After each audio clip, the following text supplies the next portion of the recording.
We started the shed here as a way of serving the community, enriching guys who normally haven't connected with the community. That's particularly the older men. And when they leave work, they've lost a lot of their contact, so the shed fills that gap. They've got a tremendous amount of skill, and this place gives them the opportunity just to build something, to be involved in a project, maybe in the community, maybe doing a personal project, or getting some advice about a project that they can't finish or frustrated with. It's a sort of a weighing scales for the children at one of the preschools and they put sand in one side and then gradually get it until the arm comes level. And I think it must be eye and hand control. We were founded by two Christian trusts that have got together to do this, and we felt that we needed to make a statement about our values, and we've got those written up. And principal thing was that it was the people before the projects. It was very easy to come along to the shed and get involved in work, but who we were with was far more important than what we were doing. Also that giving out, there was far more blessing in giving out than receiving. Doing our own projects, we could do work for other people. This is going to be a trestle for a whiteboard. For a school that teaching English as a second language. This is a little project we made using recycled pallets. And also that despite limitations of age and disability, health, whatever, any man could come along and feel he could make a contribution at some level working on a project with someone else. There's been a very full history here on this piece of land with the foundation here, the Catholic orders that have been here, and we feel that we're part of that history. We're running a prayer meeting and a Bible study here on a Sunday night that some of the guys can come to if they want to. We're concerned for the whole man, physically, emotionally, spiritually. We really want to make sure that we are sustainable for the future, and therefore we have a financial obligation. We've worked hard to work out the relationship between St John of God and the shed itself, because we're on their land. We're planning together about what it means to move forward together in terms of buildings. So probably back in 2013, I met with Roger Spicer and we talked about the idea of having a men's shed on site here at St John of God. And part of the idea there for us was that the people who are living here could be involved and looking for things to do and wanting to be involved more in the wider community. And that fitted well with the model of care that we were developing and evolving at that time. We're doing up a smokehouse. We're doing 3 big slabs of salmon, courtesy of Roger and St John of God.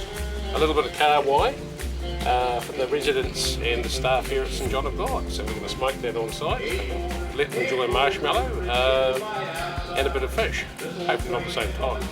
So we're opening up on Tuesday mornings, Wednesday mornings, Thursday mornings and Saturdays of course, but we're also thinking of a Friday now.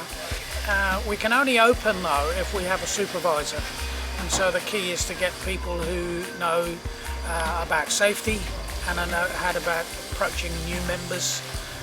So we've had to have a bit of a training session for guys who come in and want to be supervisors. But there is also a lot of experience here in terms of guys who've got experience with safety. Of course, there's a lot of volunteer groups, community groups out there in the Halswell area that are short on cash and labour, and we've been able to fill a gap with the schools, with the churches. All the men's shed were really good and efficient at getting this gate made beautifully, and it's a bit stronger because it's stronger and it hasn't got a big hole in it like the last one that the children used to climb through, so it's really much safer. The other day I was over at the shed and one of the residents here came over and started chatting. It was a nice sunny day and she was enjoying having the social interaction. And as she talked, she said, actually, my pots outside, they're a bit low and I can't reach them. And could somebody build a little platform for me to put them on so I could do my gardening? And of course, one of the guys jumped in and said, yeah, I'll be happy to do that.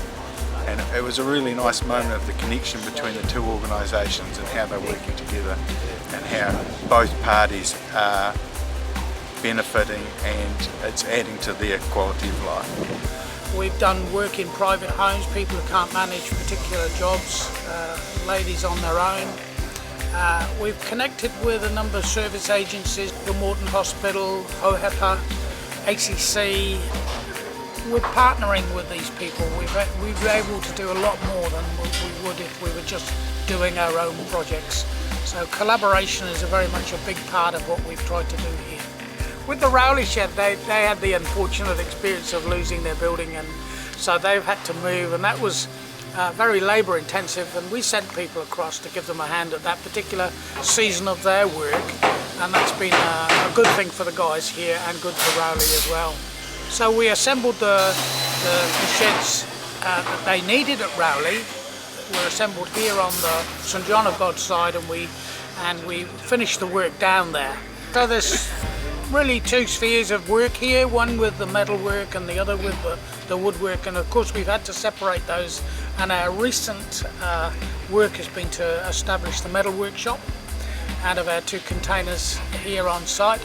A third area, of course, is working with disabled folk on a Thursday afternoon. And that's just a great opportunity for some of the more able-bodied guys to serve a small group of guys who come from outside and they want to do a small project, and we can literally give a hand to some guys who can't manage a project. So there's three areas where there's the metalwork, the woodwork, and working with almost craft type projects with disabled folk. So St John of God, our founder, had a saying which was do good for yourself by doing good for others, and that very much fits with the philosophy we operate under today, and I think it's a good fit with the Menzhed, and it's a demonstration of how the values of the two organisations are very aligned. We particularly have a value around hospitality, and I see that in the Menzhed, and respect. And again, in the Menzhed, they accept anybody and everybody, and live by the similar values. And I think that's one of the reasons why the two organisations are working together so successfully. It's alright, it's okay, doesn't really matter if you're old and grey. It's alright, I say it's okay, listen to what I say. It's alright, doing fine, doesn't really matter if the sun don't shine. It's alright, I say it's okay, we're getting to the end of the day.